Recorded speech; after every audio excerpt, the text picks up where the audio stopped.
Hello everyone, welcome back to our channel Shri world and this is Mani. అన్ని స్కూల్స్కి కూడా summer holidays అయితే start అయిపోయినాయండి. మార్నింగ్ నుండి ఈవినింగ్ వరకు పిల్లలు ఇంట్లో ఉండి వాళ్ళకి బోర్ అయితే కొడుతూ ఉంటుంది. అమ్మమ్మ వాళ్ళ ఇంటికి నాన్నమ్మ వాళ్ళ ఇంటికి వెళ్ళినా మహా అయితే ఒక 1 వీక్ 10 డేస్ అట్లా ఉంటాం. ఒకవేళ పూర్తిగా ఉన్నా సరే అక్కడ కూడా ఏదో ఒకటి సమ్మర్ హాలిడేస్లో నేర్పిస్తే వాళ్ళకు కూడా కొంచెం గ్రో అయినట్టు ఉంటుంది, కొత్త విషయాలు నేర్చుకున్నట్టు ఉంటుంది. కానీ ఏం నేర్పించాలి, ఏం చేయాలనేది చాలామందికి తెలియకపోవచ్చు. సో ఈ వీడియో మీకోసమే, లాస్ట్ వరకు ఎక్కడా స్కిప్ చేయకుండా చూడండి. చాలామంది బీచ్కి వెళ్ళినప్పుడు పల్లెటూర్లలో ఉండే కాలువలు కానీ చెరువుల దగ్గర కానీ వెళ్ళినప్పుడు ప్రమాదవశాత్తు పడిపోతూ ఉంటారు. వాళ్ళకి ఈత రాక చాలా ఇబ్బంది పడతారు. సో ప్రతి ఒక్కరికి ఈ స్విమ్మింగ్ నేర్చుకోవడం అనేది చాలా ముఖ్యం అనమాట. సమ్మర్ క్యాంపుల రూపంలో మనకి చాలా చోట్ల పిల్లలకి ఈ స్విమ్మింగ్ అనేది నేర్పిస్తూ ఉంటారు. సో మే 1 నుండి చాలా చోట్ల స్విమ్మింగ్ అనేది స్టార్ట్ అవుతుందండి. ఎవరికైనా ఇంట్రెస్ట్ ఉంటే కనుక దగ్గరలో ఉన్న స్విమ్మింగ్ పూల్కి వెళ్ళి తప్పకుండా జాయిన్ అవ్వండి.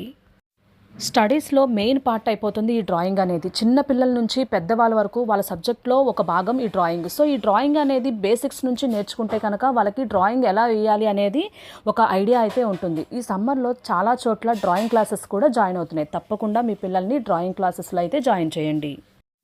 రీసెంట్గా ఒక ఐఏఎస్ ఆఫీసర్ కూడా చెప్పాడనమాట. అతని హ్యాండ్ రైటింగ్ సరిగ్గా లేకపోవడం వల్ల చాలాసార్లు తనకి మార్క్స్ కూడా తక్కువ వచ్చాయని చెప్పేసి, అందుకని తను చాలా పెద్ద అయిన తర్వాత పీజీ పూర్తి చేసుకున్న తర్వాత కూడా హ్యాండ్ రైటింగ్ క్లాసెస్లో జాయిన్ అయ్యాడంట. సో మీ పిల్లల్ని చిన్నప్పటి నుండే హ్యాండ్ రైటింగ్ క్లాసెస్లో అయితే జాయిన్ చేయండి. సమ్మర్లో ఆ హ్యాండ్ రైటింగ్ క్లాసెస్ కూడా స్టార్ట్ చేస్తారు. ఎక్కడ ఉన్నాయో తెలుసుకొని తప్పకుండా పిల్లల్ని హ్యాండ్ రైటింగ్ క్లాసెస్లో అయితే జాయిన్ చేయండి. అన్నిటికన్నా ముఖ్యమైనది యోగా. ఇప్పుడు చిన్నపిల్లల నుంచి కూడా ఒత్తిడి అనేది ఎక్కువైపోతుందన్నమాట. చదువు పట్లే కావచ్చు, మరే ఇతర కారణాలైనా సరే యోగా అనేది నేర్చుకోవడం వల్ల ఒత్తిడి నుండి దూరం అవుతుంది. సో దగ్గరలో చాలా వరకు సమ్మర్ క్యాంప్ రూపంలో యోగా అనేది నేర్పిస్తూ ఉంటారు. సో పిల్లల్ని తప్పకుండా యోగా క్లాసెస్కి అయితే జాయిన్ చేయండి. సో చూసారు కదా ఫ్రెండ్స్, మినిమంగా సమ్మర్లో ఇవైతే నేర్పిస్తే చాలా మంచిది పిల్లలకి. ఈ వీడియో మీకు నచ్చినట్లయితే please like, share, comment and subscribe. Thank you.